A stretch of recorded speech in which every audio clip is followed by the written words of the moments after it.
Hey, Shark fans, it's Melinda with another episode of Heard It on the Shark. And today in the studio with me, I have Mr. Bob Glover, who is the Executive Vice President and Chief Investment Officer at the People's Bank of Ripley. Bob, thanks for coming into the studio today. Absolutely. Glad to be here with the Shark listeners and in studio with you, Melinda.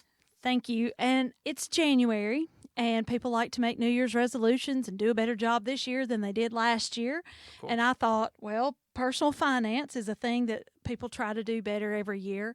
And who better to talk about personal finance than a premier banker in town? Well, I guess that's arguable, that statement, premier. But we're certainly glad to be here, glad to talk about it. Hopefully, this will help people set themselves up for a financially successful new year.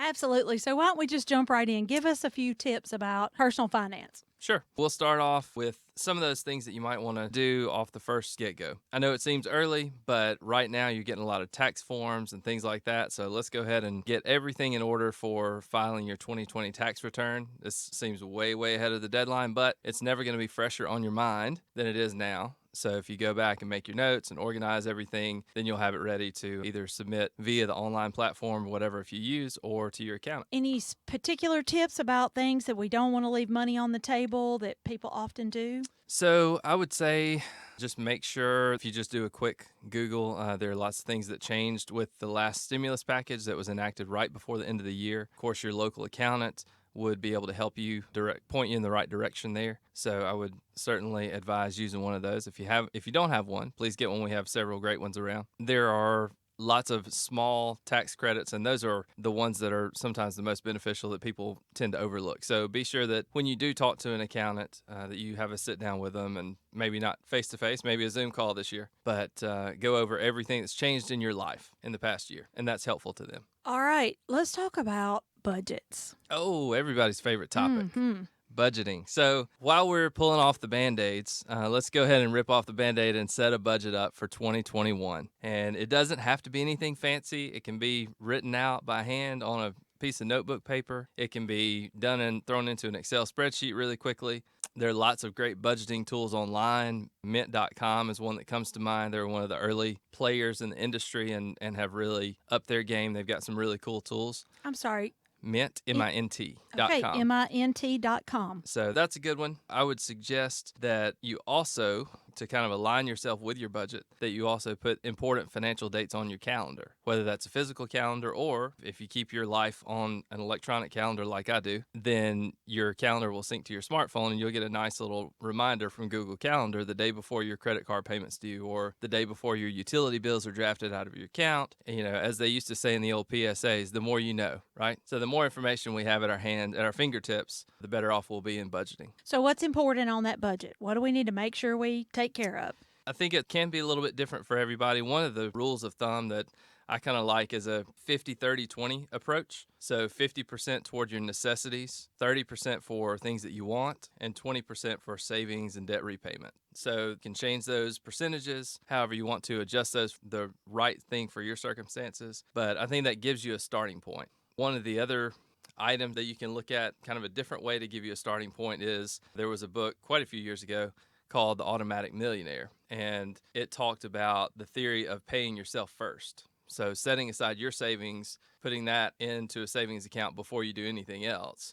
So that's automatic, right? That's the automatic part. And then kind of working backwards into a budget from there. Obviously, you want to cover the basic physical needs first, and then that wants category is anything from going out to a restaurant to paying for tickets to a local ball game or something like that. So are you saying that you should budget fun things in, not just your water bill? I think that is helpful, Melinda. I do. I think if you want to stick with your budget and not break it and blow it every single month, you need to figure in some amount, however small, for something that's fun. Yeah, even if that's 2 movie tickets for a date night and that's it. I know weird times right now, but even if you could. Set it aside and have it budgeted just like you do your water bill or your electric bill. That's right. All right, now that sounds like a good budget. So let's talk about that savings piece, that 20% savings. Yeah, so of course the first thing, I'm sure many of your listeners are familiar with the concept of an emergency fund. That would be the first thing that you want to set up because Everybody knows that whether you own your own home or if you rent a place, something pops up, right? The refrigerator quits on you, you get sick or a child gets sick and you have some unexpected medical bills, you have a blowout on your car and all of a sudden you got to buy at least one tire. If you have to buy a whole set of tires, that can really set you back now. But that's the first thing. You want to fund that emergency fund. And I think that's part of that just goes with the amount that you need to set aside. Depends on your level of comfort. I think 3 months is probably a minimum, 3 months of those basic necessities. So if you use that 50% rule, then everything that's in that necessities bucket, right? Your food, your shelter, those very important things that you can't live without. You need to have at least 3 months of those in an emergency fund and up to 6 months. I think anything beyond that is maybe needs to belong in the investing category.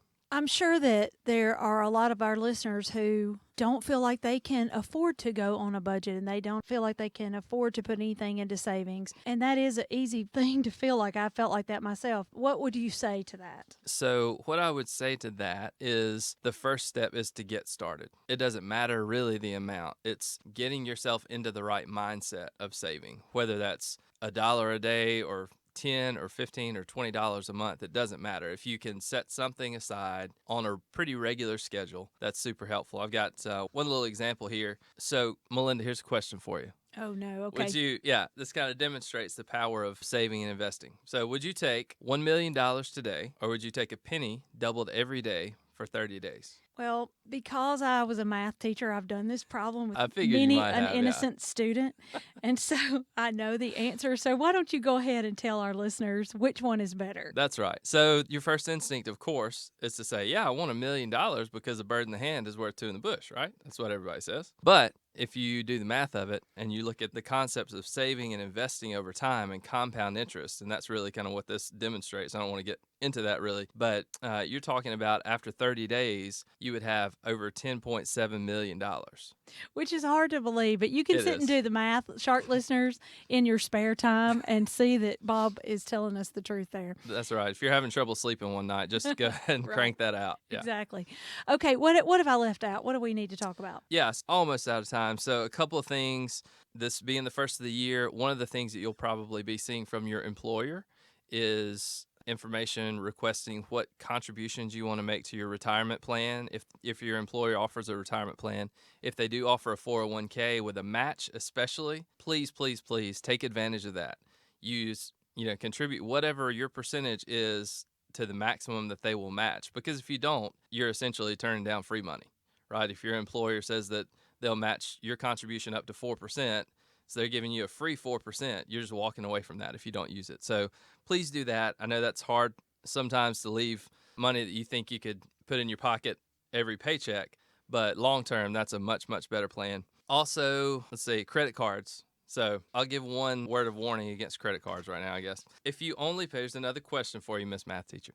All right. If you only pay the minimum amount, right, the minimum required payment on a credit card, the average credit card, how many years do you think it would take you to pay off $1,000 in credit card debt? 10. It would take you 12 years and 9 months Wow. to pay it off. And here's the kicker. Not only at that point would you have to pay off your $1,000, but you've paid $1,115 in interest on top of it. So you paid more than twice what your original debt was. Oh, that's terrible. So that's painful, and I would encourage people to stay away from that. If you can't use it responsibly, just don't have a credit card at all. Get those credit cards paid off. That's right. All right, Bob, like you said, we are out of time. I don't know how that went so fast. So thank you so much for coming into the studio today. This is Bob Glover, who's the Executive Vice President and Chief Investment Officer at the People's Bank. Bob, it's been a pleasure talking to you about personal finance in 2021. All right. Thanks so much, Melinda. Enjoyed being here. Shark fans, you guys have a great rest of the day. This program was pre-recorded at Sun Bear Studios.